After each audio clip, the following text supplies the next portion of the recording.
Imagine yourself a colonist in 1598, traveling with Don Juan de Oñate north from Mexico City to settle Nuevo Mexico. Imagine riding in a carreta pulled by oxen, past pueblos where strangers spoke unknown languages. Or through trackless deserts, wondering if you would survive the journey.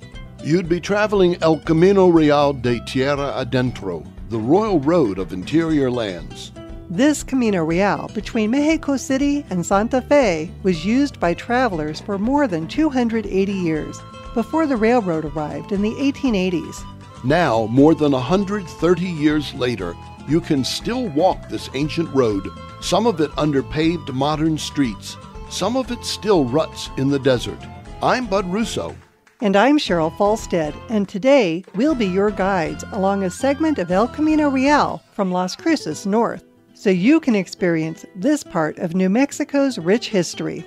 First, let's get a perspective about the path El Camino Real followed. The road tracked alongside the Rio Grande north from El Paso. Today, much of the old road is under Interstate 10, or just to the west of it. The road entered Las Cruces from the south, where New Mexico State University is currently building its Center for the Arts.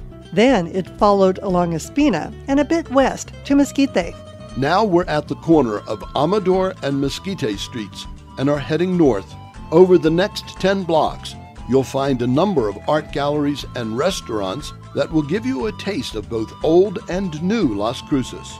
The Mesquite district was the original town, laid out after the Mexican-American War in 1848.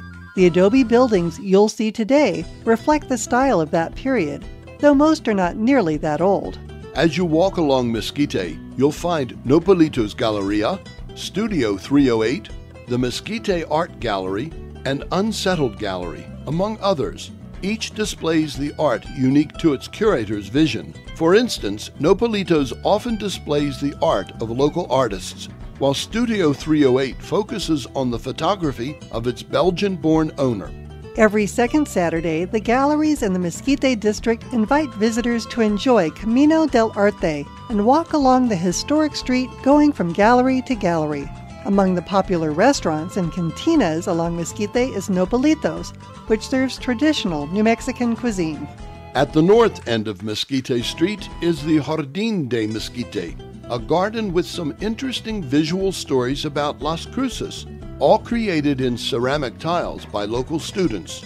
A few miles north of Las Cruces is the village of Doña Ana, which was settled in 1843. Within a few years, villagers had built a church and named it Nuestra Señora de la Candelaria, after the February 2nd candle mass commemorating Mary and Joseph presenting Jesus at the temple. The church served the community for more than a century before the new church, Our Lady of Purification, was built. Left to deteriorate, it would have melted away into history. But the crumbling adobe building was rescued by the community in the 1980s and restored. Today, the old church, with its new life, is part of the revitalized village. To visit this stretch of El Camino Real, take I-25 north to exit 9, New Mexico Highway 320. Drive west about 2 miles to Our Lady of Purification Church. Turn left onto Dusty Lane and follow it around to Cristo Rey Street, beneath which lies El Camino Real. The De La O Community Center was originally a saloon owned and operated by the De La O family. Today it is the center of festivities and festivals in the village of Doña Ana. Immediately to the north is a building being restored as a museum, focusing on its earliest use as a general store or mercantile. And the next building to the north, which was a private residence, eventually will house a farmer's market. If you're an adventurer and really want to get the dust of the ages on your boots, drive farther north on I-25 to exit 32, the Upham exit. At the bottom of the ramp, notice the tunnel under the interstate. Camino Real was immediately to the west of the highway, heading for San Diego Paraje, or Camp on the River, the last reliable water source before travelers ventured into the dreaded Jornada del Muerto. Drive along the Dirt County Road, following the Camino Real tour signs. You're now entering the Jornada del Muerto, or Journey of Death, which did not have appreciable water until a well was hand-dug in the mid-1800s. Within 8 miles, a high-voltage power line crosses the road. Slow down and look to your left. You'll see the Point of Rocks kiosk and can turn in to explore this part of El Camino Real. There are informative panels and maps explaining what was going on here when the road was used.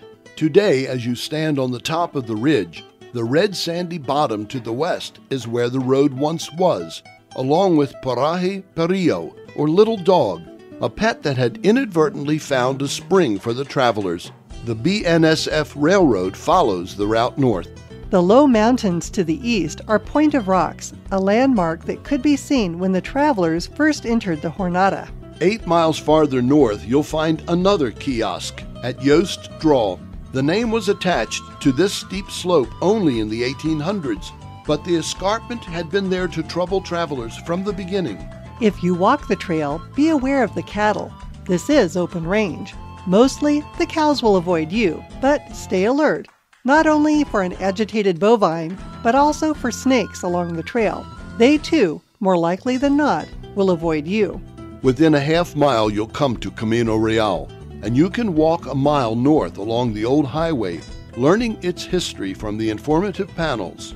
You're in for a treat if you persist to the end. You can trace the old road down the steep escarpment and across the basin.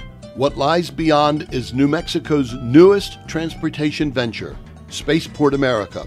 The old road wanders just to the west of the new terminal, where by 2012, travelers like you will be riding Virgin Galactic's Spaceship Two on suborbital flights into space.